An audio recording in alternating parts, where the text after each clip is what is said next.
Why does it seem like some people manage to read heaps of books no matter how busy their schedule gets, yet it's hard for you to even read one book a month? What if I told you there's actually a bunch of shared common strategies that all of the avid readers use to make sure that they stay on top of their reading goals, even if they have a busy schedule? In this video, I'm gonna go through my tips and tricks on reading and how I managed to read over 43 books last year, even while I was working 3 jobs between my 9 to 5, creating content for this channel, and running an e-commerce business. I think if we break it down, there are 2 main strategies to how you can read more. One is to read faster, and the other is to spend more time reading. That's probably not what you want to hear because it seems super simple, but let me explain. There's benefits to learning how to read faster as well as learning how to actually spend more time reading. So I'm gonna go through some really easy, actionable ways that you can practice doing both, starting with reading faster. When I think about reading faster, I split it up between how I read fiction books and how I read nonfiction books. The strategies I use to read nonfiction books faster is going to be really different to how I read fiction books faster. So for fiction books, one thing I like to do is to try to focus on the narrative drive. What this really means is that you want to put your focus on the plot and the dialogue and not let yourself get bogged down by the lengthy descriptions. We've all read those books that we love the overall storyline of, but there is just too many overly descriptive sections that make the book feel really, really long. One thing our brain naturally does when we are reading fiction books is that we like to visualize what's going on, and that's a part of the joy of reading fiction books.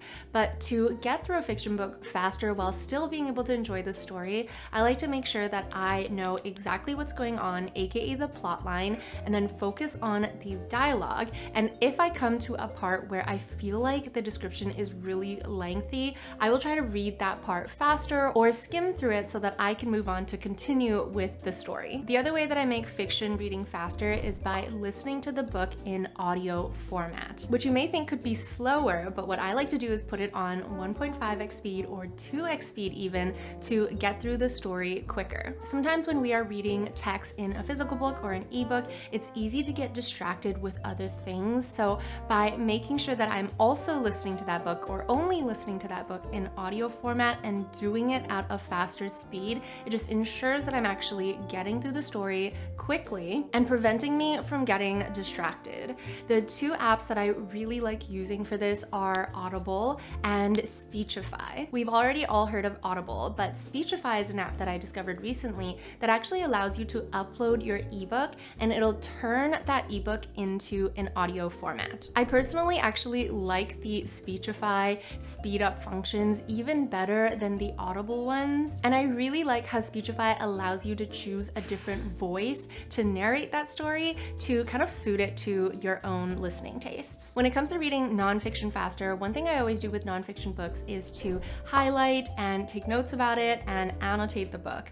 But what I found has helped my process of reading and understanding nonfiction books even more quickly is making sure that when I am highlighting or taking notes, I am doing it quickly and not dwelling on it for too long. I think often when we are reading nonfiction books, we just want to take in as much of the information as possible, and sometimes I take a pause to think about what I just read. But instead of taking your reading time to do that, I just highlight the parts that really stand out to me and I keep reading. And then once I'm finished my reading time or once I'm finished the book, then I'll go back and actually look through all of my annotations, notes, and highlights to review and actually learn the material. Another tactic that I really like to use for nonfiction books is to do pre-reading scanning. So before you start a new chapter or new section in the book, I actually go through and scan all of the headings, the subheadings, the parts that are bold or highlighted, and just get a basic understanding about the chapter that I'm about to read. By doing this, you're kind of prepping your brain for the information you're about to consume,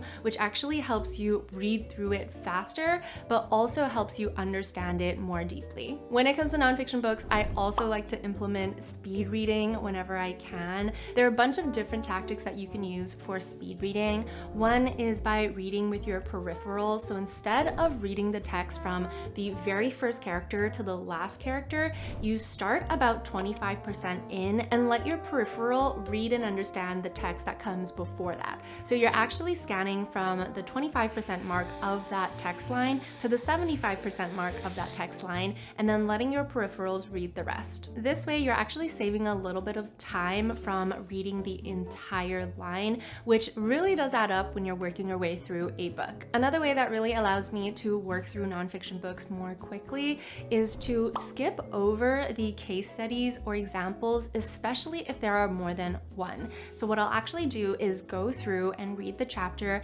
and find all of the main points of the things that the book is trying to teach, and just skip over the parts where it's just giving examples. Then when I am finished the chapter or when I'm finished the book, I will actually go back and think about all of the points that I learned, and if there's a specific point that I need more context for, then I'll read the examples for that point. Some people would think that this is cheating, but if you think about the goal of why you're reading a nonfiction book, it's probably to learn something. So if your goal is to learn something and you were able to learn that thing without reading the 5 examples per point that the author has included, does it really make sense for you to read the book cover to cover, word for word? There are actually tons of other speed reading tactics, and my favorite way to learn new ones is by going to Skillshare. Every time I want to learn a new skill, whether it's time management, speed reading, organization, I always go to Skillshare first. Skillshare is the largest online learning community for creatives and for people who are just trying to be more productive and learn new techniques, and it's got courses ranging from film, productivity, art, creativity, freelance, illustration, you name it, they probably have a course for you. They now also have learning paths, which are these curated collections of courses to help you achieve a specific goal or learn a specific skill. So you can decide what skill you want to learn, click that learning path, and it'll give you all of the most relevant and the best classes for you to learn that skill. I personally love this feature because it just makes it way more easy for you to find the content that you need for a specific goal. One of my favorite courses on Skillshare is Troy Bates' How to Read Faster. I also really love Ali Abdal's masterclass on Notion as well. If you want to further your speed reading skills, I would definitely recommend checking out Skillshare through the link in the description box below. They actually gave me this amazing offer for my community. So if you're one of the first 500 people to use the link in my description, you'll actually get an entire month of Skillshare for free. Shout outs to Skillshare for being the sponsor and making these videos possible. So now going over to the second major tactic, which is to spend more time reading. It's going to feel really difficult at first. It's the equivalent of doing something like trying to be more active and trying to go to the gym more often. There's going to be a lot of resistance at first and you're not going to want to do it. But just like how you can train your body to be stronger, you can also train your reading muscle so that you actually want to read more throughout your days. The first and I think the most important tactic for this is just to make sure you schedule in your reading. I actually schedule reading into my calendar as if it's like a work block or something that's equally as important. But if you're not ready to do that yet, I would try to just find blocks in your day where you have a little bit of free time and just schedule reading into those moments so that at least you spend even just like 5 or 10 minutes doing it. Some really common reading times would be either right when you wake up or right before you go to bed, and you can make it easier for yourself by leaving your books on your bedside if you know those are the times you want to read, because then it's just like a thoughtless process. As soon as you wake up or right before you go to bed, you can reach for that book and read a little. To make this process more and more easy for you, you want to try to build reading into a habit. So according to The Power of Habit by Charles Duhigg, in order to build a habit, the easiest way to do it is by building a habit loop. So a habit loop includes a cue, a routine, the reward, and then creating the craving that keeps the loop going. So how I personally built a reading habit for right before I go to sleep is first creating the cue, which for me is actually by using a Philips Hue bulb in my bedside lamp and having a specific mode where it creates this light that's really warm but bright.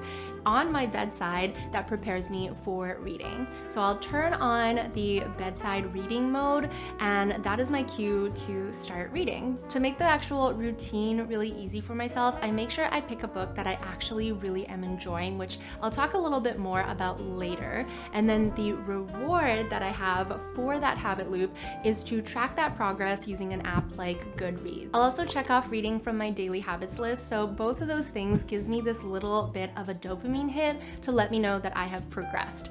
The last part is to create that craving. That little dopamine hit is great, but how can you keep it going? I like to share my reading progress on my Instagram account or with my book club or with my Discord server just to let them know, hey, this is what I've been reading, this is what I'm interested in, anyone want to chat about it, or at least just give me props for doing reading that night. Having that accountability buddy or feedback loop is the perfect thing to keep that craving going and make me want to read more the next night. My second tip for reading more is to actually read more than one book at a time. This just makes sure that I am never losing interest in a book and I'm never gonna enter like a reading lull. So if I'm not feeling one of the books, I will either DNF it or put it down and move on to a second book. I personally like to have one fiction book and one nonfiction book, but you can also split it into books that are light and fun versus books that are more serious, or books that take a lot of mental energy to read versus books that are really easy to read. By reading a variety of books at once, it makes sure that you have a book for every mood, every phase in life, every time of day, so you never feel like, oh, well, I don't really want to read that specific book right now. I also like to read in multiple formats to make sure I never have an excuse not to read. So you can do this in audiobook format, you can do it in a physical book, an ebook, a book on your phone, a book in your Speechify app. This just gives you the opportunity to reach for reading more no matter what you're doing or what time block you're able to splice out in your day. So whether you're driving, you're walking, you are waiting for something. Again, it's like another fail-safe method to make sure you have no excuse not to read. Lastly, but definitely one that I think is incredibly important, is to make sure that you find books that you actually want to read. I used to be somebody who has to read books cover to cover, otherwise I feel like I didn't finish the book. But since I've started to negate that random rule that I've created for myself, it's made reading so much more of an enjoyable experience. So now, if I'm not enjoying a book, if I find it too dry, or if it's just not something I want to read, I will DNF it and put it aside. If you think about why you are reading books, it's either for enjoyment or typically to learn something. So if you are not getting either of those things from the book that you're reading, why would you spend more time doing it? Something else that I noticed that a lot of people do is they genre shame themselves. They think to themselves, oh, I have to read nonfiction books because fiction books are not productive. Or, oh, I heard a lot of bad things about whodunit novels, so I'm not gonna read that genre.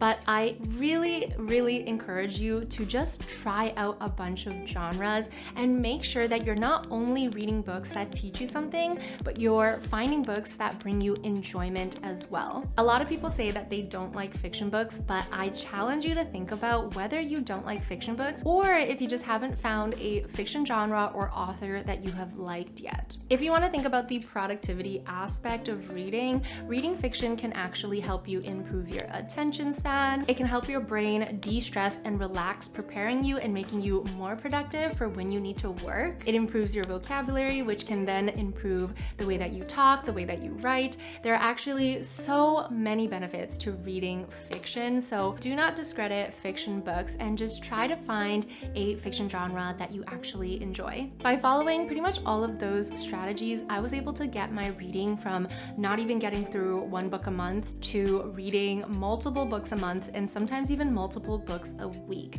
So this year I've set my reading goal to 50 books and I'm already well on my way to exceeding that. So I know that you can achieve it as well. If you enjoyed this video, I would highly recommend checking out this video next, where I talk about how I actually remember everything that I read, which I think is like the next level up to this specific video. So to keep each other accountable, I want you to comment the book that you're reading right now or the next book that you want to read so we can keep each other on track. But other than that, I hope you're having an amazing day wherever you are in the world. Thank you so much for watching this video, and I will see you in the next one.